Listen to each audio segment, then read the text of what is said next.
it's been a while. Yes, so yes. Yes, and I've been traveling. And the election fever. Yes, I've been going to the constituency. Today is Friday, so let's say about 7 days to go for the elections. What are the thoughts on your mind about the coming election? I think we should. For me, I think that the vigilance has been better. It's not an accident, all these things about votes being transferred illegally,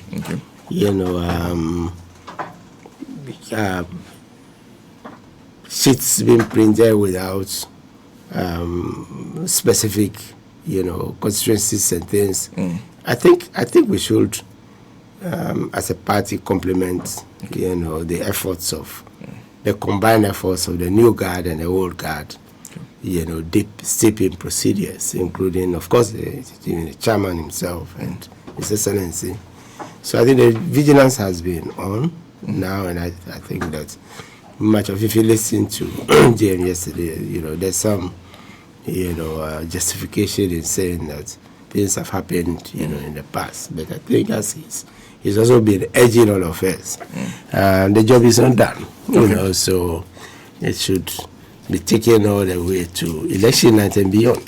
The vigilance, with making sure that the collation is properly done, recorded correctly, pinches and things, communication. So I would say that, we've not breasted the tape, so we should all be vigilant. Yes. Let me join us. Okay, so let me let Honorable take that piece of water. Whilst so that we'll continue the conversation on the matter of the elections, because there's a lot to talk about when it comes to the elections. Everything always comes down to elections mostly. Yeah. Because it's then that Ghanaians judge how they feel, or they tell you how they feel about the work you've done. Yeah. Or perhaps sometimes a failure of an inability to sell what you've done properly. But those are things that play out during elections. They're very important during elections because and you've raised a very important point.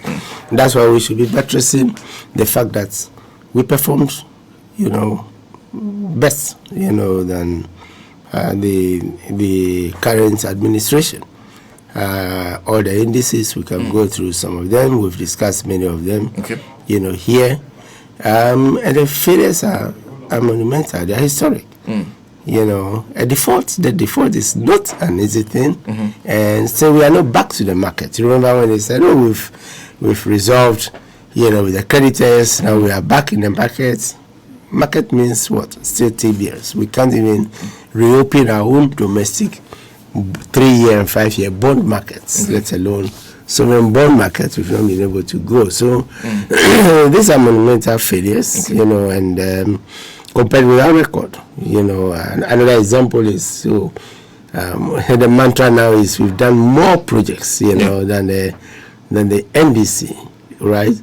Many of the projects for which they are taking credit, we know, were started. But government start one project and other governments complete it. And remember that that was the case with a gang of 4, gang of 6. We ended up being gang of 6, 8. Those roads projects, which and now you can see clearly that its history is going to repeat itself. But the difference with our major projects is that they were fully funded. Most of them were fully funded, either by loans, some self-financing, which were taken over.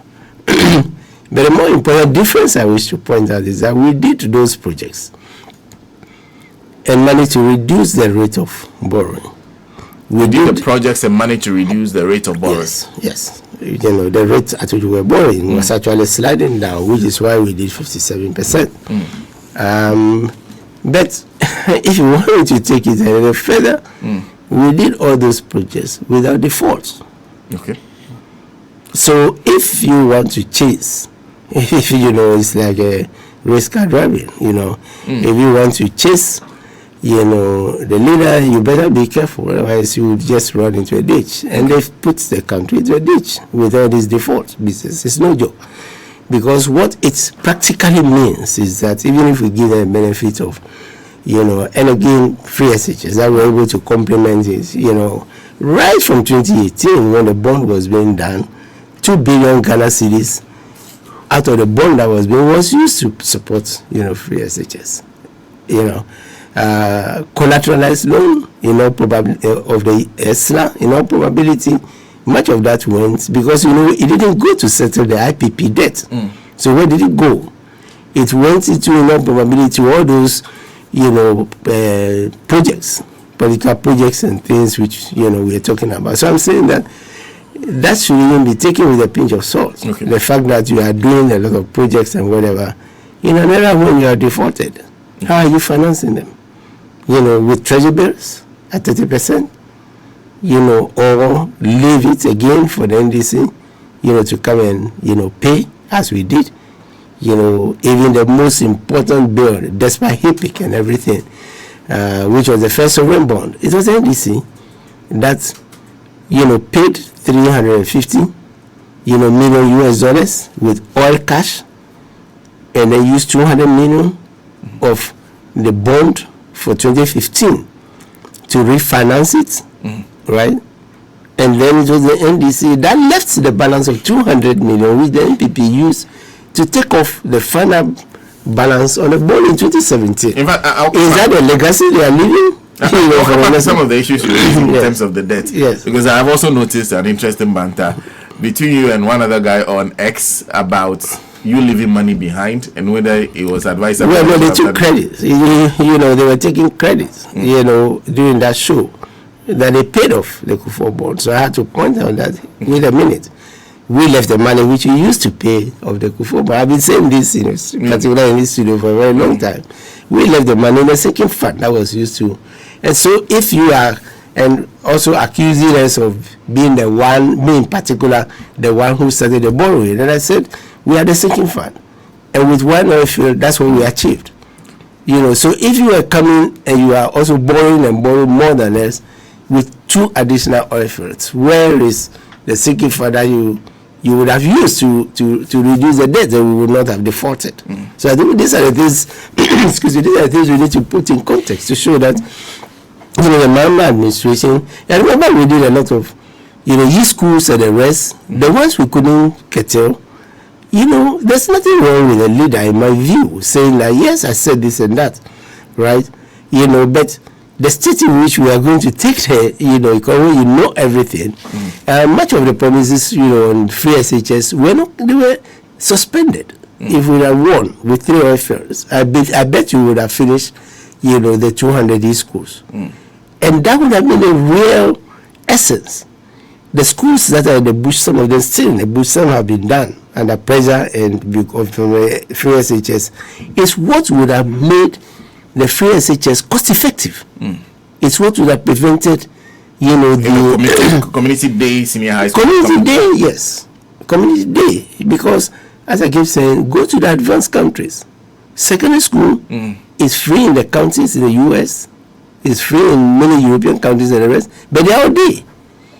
The only thing that you will see in the US are the yellow buses. The yellow buses are not just for elementary schools, they are for secondary school kids. Okay. And my son, for example, because I stayed outside, yes, he didn't go to a boarding school, he went to a community, day secondary school in the community. And in fact, it's worse. It would have been worse for him in the sense that because we lived within, 2-mile radius, of the school, he had to walk or bike to school. Okay. Snow or no snow. So the bus system is even for those who are in the outlying, community, and they bring them in, and we'll be telling you if, they close and you are in a hurry, because when the red light is on for the school buses, they are red lights. So once they are dropping the kids or picking the kids, you have to stop. Because interestingly, one of the things that they've mentioned, and I was hoping to start from the part of the elections, but since you brought the free senior high school matter up, one of the things that has been mentioned constantly, in fact, recently they've been playing back the voice of former President Mahama when he said that if I had 2 billion cedis, I won't use for free SHS. They keep quoting him on that, saying that means that he will not spend as much as is needed on free SHS. So he's not committed to ensuring it's that a matter of commitment. No, it's a matter of commitment because, the reason we had to suspend is because of the counterpart funds that was needed, and the fall in crude oil prices, right? But we had actually renegotiated a lot of the, World Bank social, loans, which were long term to support the free SHS, right? So if you're saying if I had an additional, it's because the free SHS, the schools, the youth schools, were funded, right? They were funded and measured. We said we're doing 200. And I believe that we had continued in office, we probably have increased it to maybe 300, 350, so that every community would have it's just the initiative. Let me give you two examples. Basic schools, right? How did Kwame Nkrumah do it? Right? But unlike secondary schools, it had to come with modernization because of the distances, kids have to, so we have to learn. And we have to learn from the advanced countries and the rest, how they did it. And the solution is day schools. Secondly, when Professor Mills came, Mills Mahama, what did they do? Right? Remember school under trees? Yeah, many of those schools were in shambles. And many communities had not, gotten, the schools. That's the essence of school under trees. So, so it was a rehabilitation of old schools and construction of new schools. For you, the answer to ensuring the effectiveness and sustainability of the free senior high school policy is community day schooling. And avoiding recklessness. Avoiding recklessness? Yes. How? Reckless borrowing. I'll give you an example. In 2018, I'm saying that if in 2018 or 2019, thereabout, right, and I read this in the report that was submitted to Parliament, the bond that was done supported part of the money, 2.2 billion, Ghana cedis, was used. If that money was used for e-schools, to finish the e-schools, it's one time expenditure. But if it was to feed the students, and it's recurring. So at that point, you have to ask yourself whether you will continue borrowing 2.2 billion, for every 4 years, that's 8 billion, to support the e-schools. This is why we defaulted. Yes. That's the point I'm making. So the choices you make are important. They are very, very important. So you may, I'm afraid, my kids, I had a lot of nieces and nephews, who I sponsored. And I can assure you that every month you have to send them, ask anybody whose kids in school, you have to send them remittances, or sometimes, because now we have VIP and other, send them deliveries and things of food and the rest. But who are the ones who are... children in the schools. Exactly. But who are the ones who are not likely to have, these sort of provisions if they don't have good friends and the rest? Like some of us, parasiting on the Nigerians of friends who have very well loaded, chop boxes and yeah. So the reality is that, and I'm saying that it's just simply unsustainable, the approach, which, and the unsustainable approach is to take the schools and then train more teachers. You remember this whole banter about teachers, just as Nkrumah trained more teachers, for his basic school, for his secondary schools and the rest. And the whole university was devoted, to training, teachers. That's the University of Cape Coast. So where are these compliments? And what are the complements for expanding, tertiary education? Because if you increase secondary, tertiary will have to be expanded. And you're already running track systems for free SHS. So I don't think it should be made to look, and this is the point which I want to bring across, that it wasn't a costless effort. And we still have a lot of the schools in the bushes, not completed. There's one in my constituency, one of my constituencies. Well, that's a very interesting argument. So for you, even if you intended to help the poor by introducing the policy, the manner in which it is being implemented is putting a strain on the same poor people. Because you're talking about somebody going to boarding house, not having the food available, and not having anybody to depend on. So if you don't have a rich friend who will help you... Or consuming contaminated rice. Yes. He said all this can be avoided if we look at it carefully. there will always be difficulty with a new thing. So I'm not saying that it can be completely avoided. I'm saying that it can be minimized. Okay. With a strategy, the progressively fee-free. That's why it's progressively fee-free, right? And then what is underpinning it is taking the school. And we are not talking about only villages, right? Look at the size of the schools and look at the speed with which it was filled, right? Yes. Why? Because there's structure, walking bicycles and whatever, they can go, to those schools. And it happened. Can you point to a single school where they said, at the time we started them, that there were not enough schools, people to fill them? Not one. Not one. So and I'm giving a practical example of why that option is the most feasible. Okay. And we would not have defaulted. In fact, we're doing all those infrastructure and the rest, taking, revenue from our own, oil resources and from, we prioritize under the ABFA, we prioritize, education. And then, of course, our health program, CHIPS compound, the district hospitals and then the regional ones and the major ones, specialized ones, like University of Ghana Hospital, the military hospital, which is still in the Bush and Ashanti region and all that. Yes.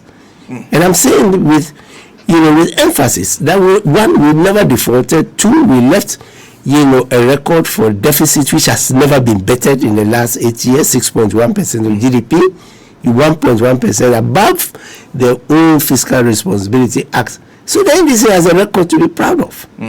Yes, and I don't think we should fall for the propaganda. That's the point I'm making. But there are also point to, because I'm sure you are also monitoring the contaminated rice saga. They are also point to the fact that it is difficult for this government to not to do what it's doing currently because... But our schools can be feeding, if you are talking about feeding. 1 square meal. Yeah. A day. Yeah, so this... They say there's a big... If you look at... I'm sure you've been reading the budget. That the bigger... There's a whole procurement business that's created around this feeding, the matter of feeding. So you are procuring private people to be supplying food. Yes. And many of them, are old. Yes, are the IPPs. Have you all been paid? You can invest, some of them who have cooked for the kids and the rest. So that's the whole cost of the thing we're talking about. Because you added the modernization and all that, then it became costly. Right. And by the way, I'm not saying, and we have always said it, I'm not saying that poor kids, poor smart kids and others should not be able to vie, for the best of schools in the country, right? Otherwise, some of us would not also have gone to, the various Ivy Leagues, equivalents that we have here, right? But that is where you introduce or beef up the scholarship system. That's where you direct, say, Cocoa Boss scholarships and the rest, and you do it in a more targeted way, right? But I'm saying that for the majority of students, right? So long as the teaching is excellent, and the rest, and remember, under the Nkrumah regime, we even put in these experimental schools, right? I attended an experimental school. It's a primary school, but it was experimental.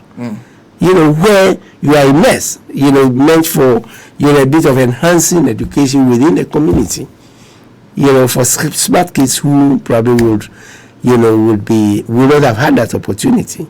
Yeah, and my family was not the most rich or anything, and many of us have gone through this. So let's stop pretending. We have gone through the experience I'm talking about. Yes, but the more important point I'm making, and let me stress that I'm saying that even in advanced countries, they move more towards day schools, to make some projects like secondary education, available to the majority of students.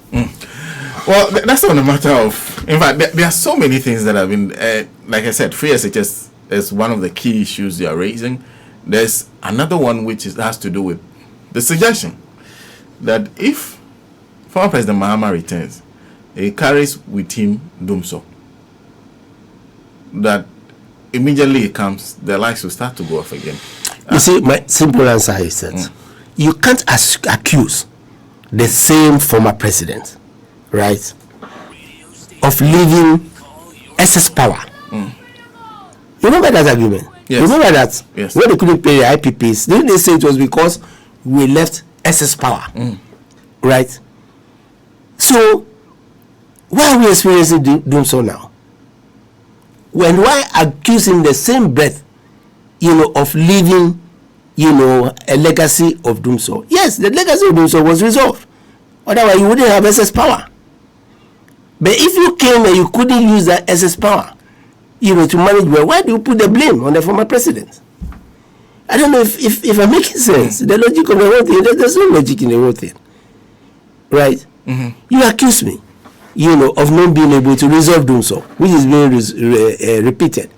And Darren even saying that we couldn't provide power for 10 hours. How can we provide it for 24 hours? Yes. And I'm saying that the person you are accusing of that, not too long ago, right, you are accusing him of leaving excess power, which is why you have not paid IPPs and the rest, despite ESLA.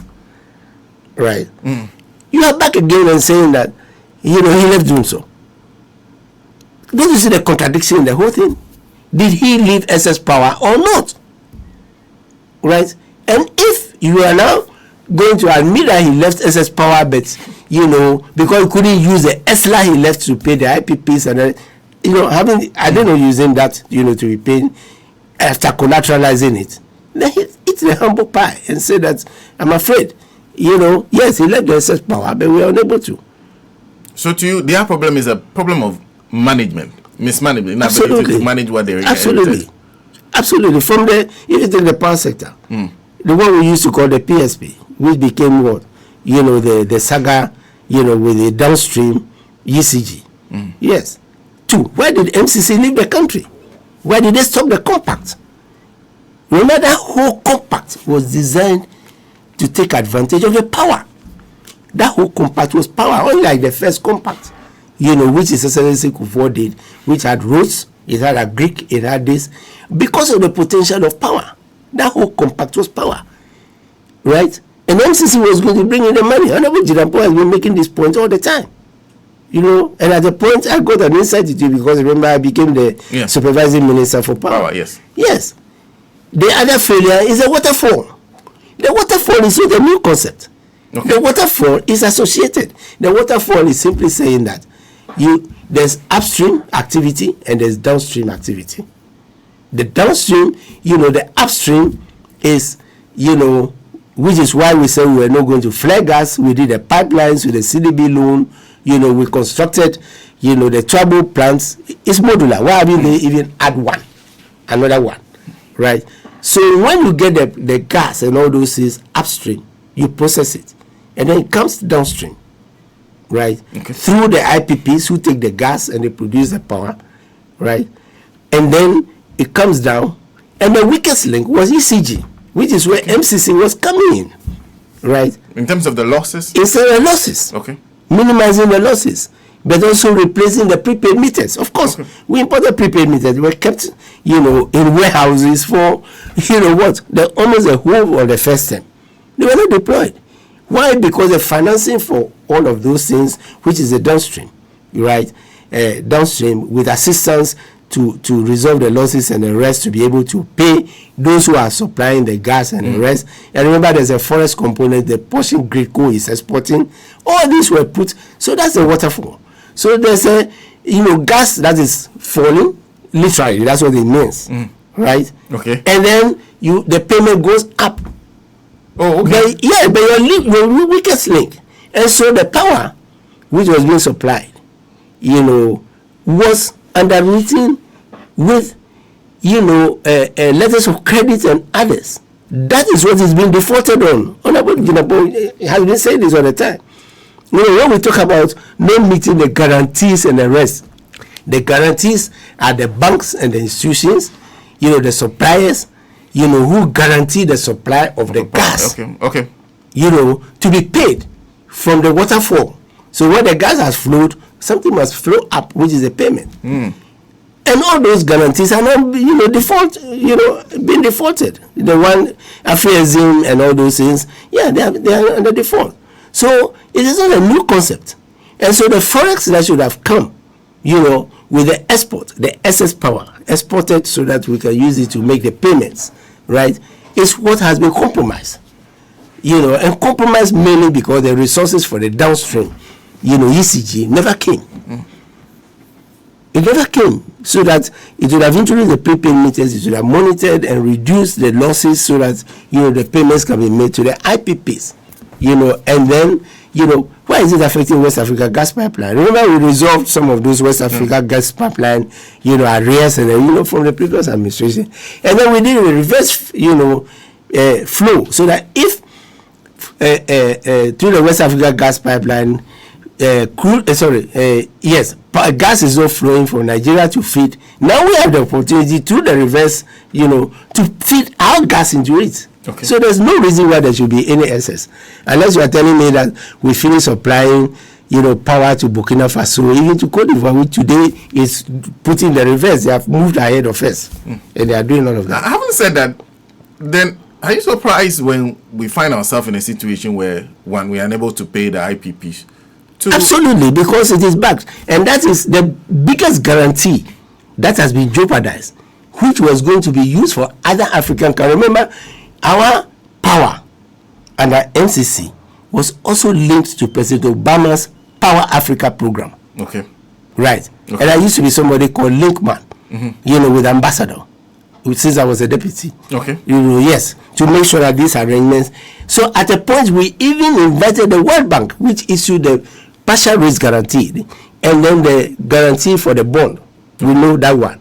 Both are now, jeopardized. As a result of which the experiments cannot be repeated for Ghana and for other African countries due to our failure. Our failure has affected other African countries. Of course, it has. Right, because you use something as an experiment. That's why power was so important, and the whole of the compact was based on power. Anybody can challenge me on this. Honorable Jinapor has been explaining this. But based on what you're hearing, what do you anticipate when it comes? Because you did a lot. You tried to do the financial situation with ESLA.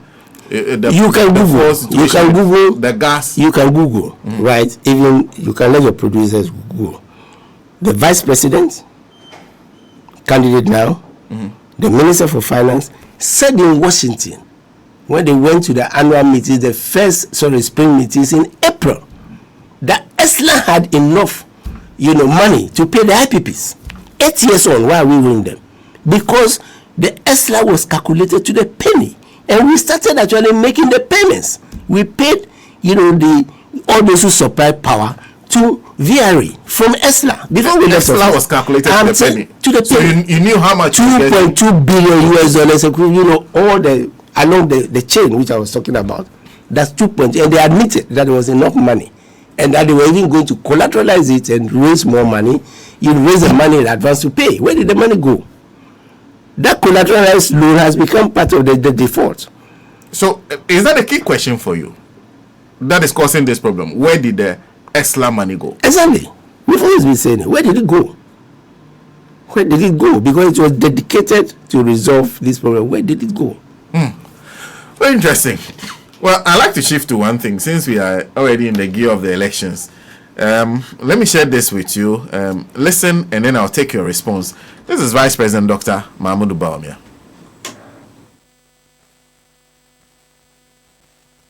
That we have mismanaged the city, but then they mismanaged it worse than we have without a crisis. Maybe Kasakakra about the exchange rate. Because when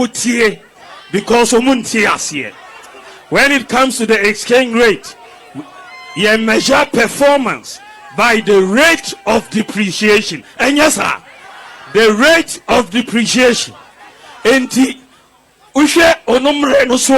The NDC period of 8 years, the city depreciated by 74% without a crisis. 8 years, no crisis, no global crisis, no COVID pandemic, no Russia-Ukraine war, no global economic recession. But 8 years, 74%. Under the MPP, as at today, after 8 years in office, with a global economic crisis, with COVID pandemic, we have depreciated the cedi by 72%, which is lower than their depreciation.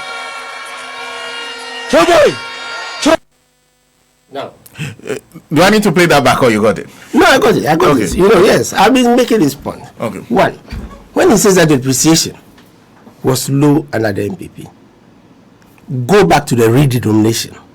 Okay. Go back to the redenomination of the cedi. When the dollar exchange rate was 12,000 approximately, Ghana cedis to, $1. $1, yes. Right? Do you remember the value is the same? Yes, I do. What did they do? They slashed, the zeros, printed new currency, which is why we have the Ghana cedi not being just one. Okay. One C is C with a stroke. That's why we have the GHS. Right? What did the NPP do realistically? Right? Like we use oil and everything. What did they do to bring the rates from 12,000 Ghana cedis, to one cedi to the dollar? What did they do? They should tell us. What did they actually do? It was by fiat. And then printing new currency, and all of us took our old currencies, to be replaced with a new currency. It's an achievement. So when you start from one, and by the way, before they were leaving, the 1-to-1 was fast deteriorating. So but let's take it granted. When we take it from one, the stronger currency, as they claim, when we take it from 1 to 1 to 3.6, or let me say 4, it is that same stronger currency from the redenomination that you have now taken to 17. So you see, there's an ingenuity in saying that the percentage, calculate the percentages where he should calculate the percentage from, excuse me to say, it's my vice president, he should calculate the vice president, from when they converted from 1 to 1. Otherwise, go back to 12,000. Because you didn't do anything. When you slash it and you made it 12,000, you didn't do anything. Okay, you did something. Print new currencies and replace the old ones. Which, by the way, do you remember accusing the 50 Ghana cedi notes back in the PNDC era? That was even, a tighter program. Right? Then you come and you do worse. So the achievement you had was to print new currency, just as the achievement, was to resolving the deficit is to monetize the economy and finance your deficit, which has depleted Bank of Ghana exchange rate. So let me tell people in the NDC, that ratio is wrong. It's absolutely talking about the fact that if you're calculating, you're using rate of depreciation. I'm saying that if you are calculating, he's going back to the same 1 to 1, not 12 to 1. Not 12, because the exchange rate was 12,000 to 1. Okay. That's how far it was taken by the Kufuor administration, despite he picked flows and everything. So it's deceptive. We have challenged on this issue for a very long time, which is the same as, and for the same reason, after you get the HIPIC relief, right? Like they are getting the haircuts, which now affecting Ghanaians. You get the HIPIC relief, you say that your debt performance is better than anybody. And again, they held, remember, they used to hold, the deficit to a certain nominal amount when they left office.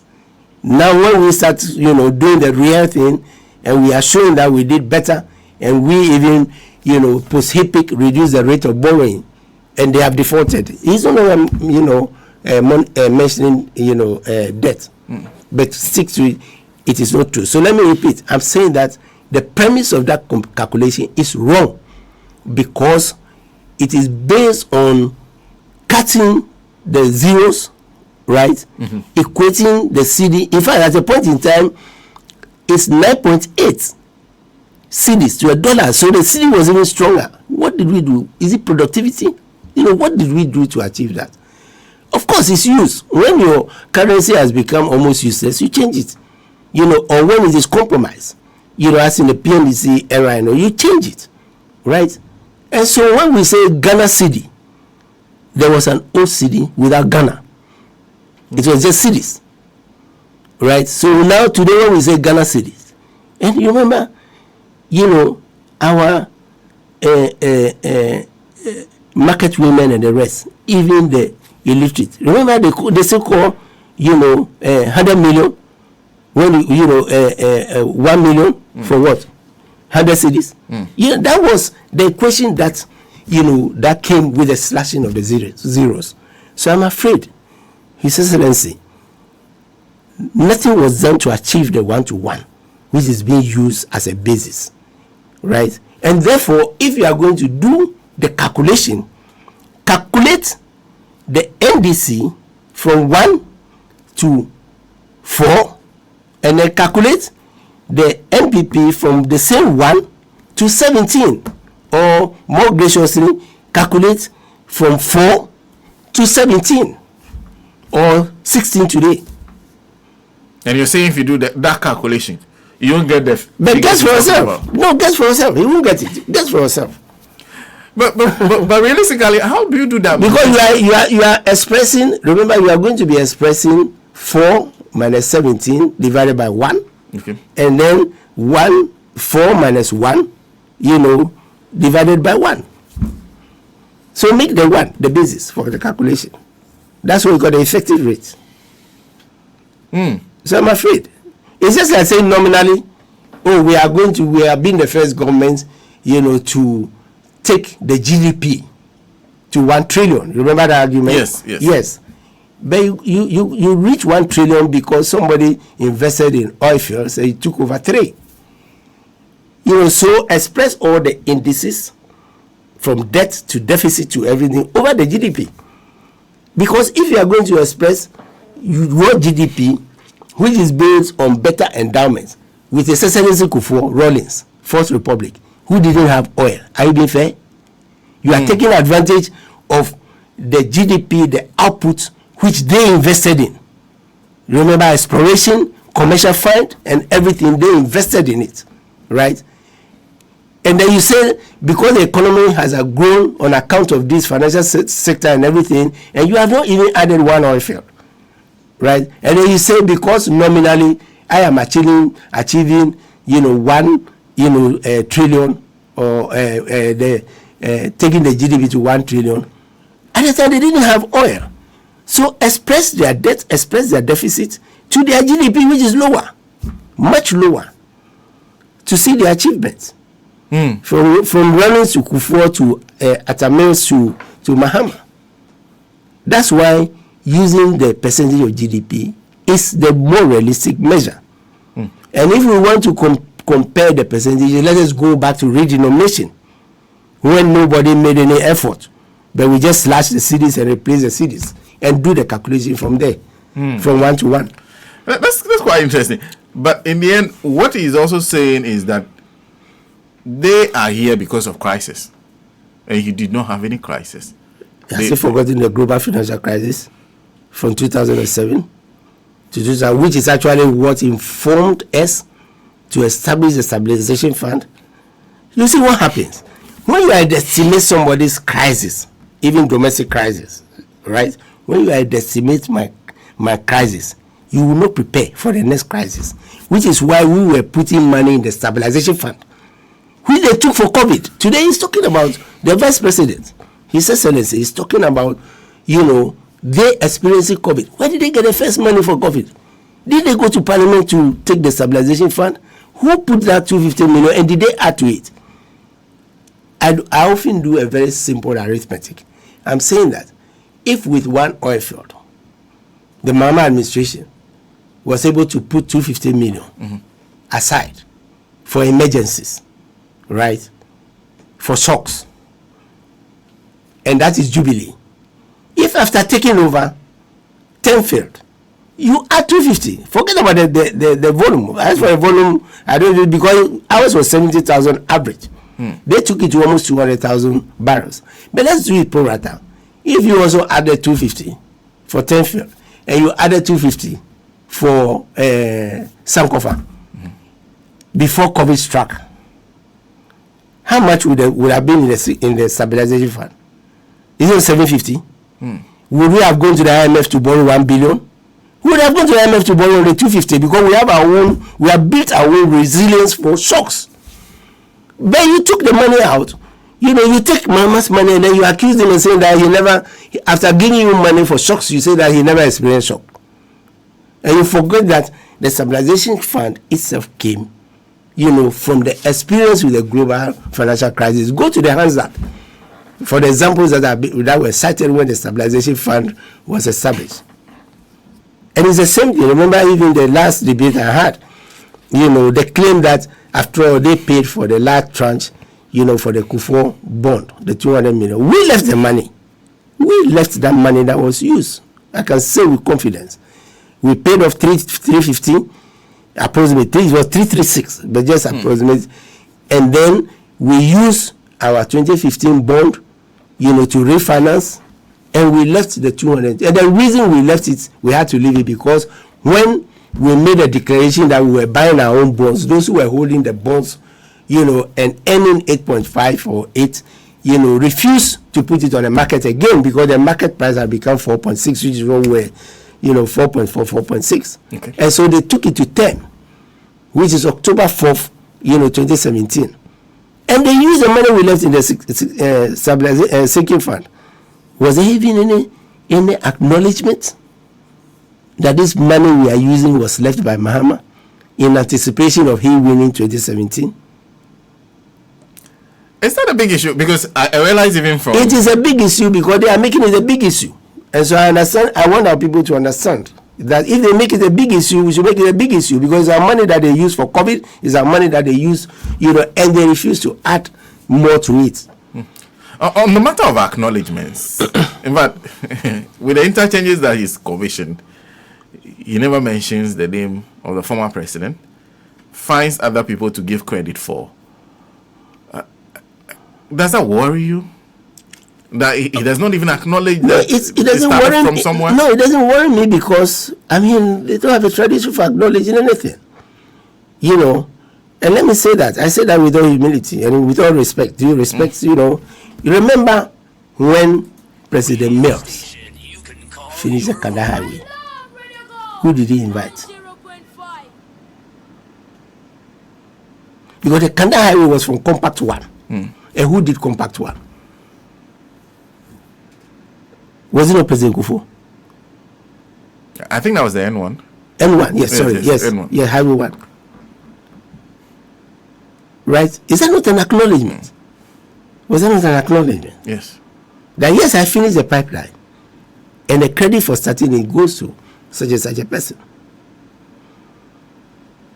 Right? And he acknowledged gang of 4, gang of 6, which were completed. They were completed and he never made an issue of it that we did it, everything. Of course, it was started, even if it's for political reasons. So I'm not worried because that's the tradition. No acknowledgement. That's their tradition. T3. Terminal 3. Mm-hmm. When was it commissioned? Or has it even been formally commissioned? It has never been commissioned. Of course, because the credit goes to who? Who constructed it? Who secured a loan for it? So that's the point I'm making. Yes. Well, we need to take a break. When we come back, I think one of the points you made earlier is that your members should be confident going to the elections. That you did better. That we did well. We did better. Yes, that you did better. Now, when I come back, I'll ask you the question as to what your basis is. You've already given hints, but what are the indicators you are looking at to measure your performance as against this? We'll be back after this break. Hey, Auntie, I see her replica.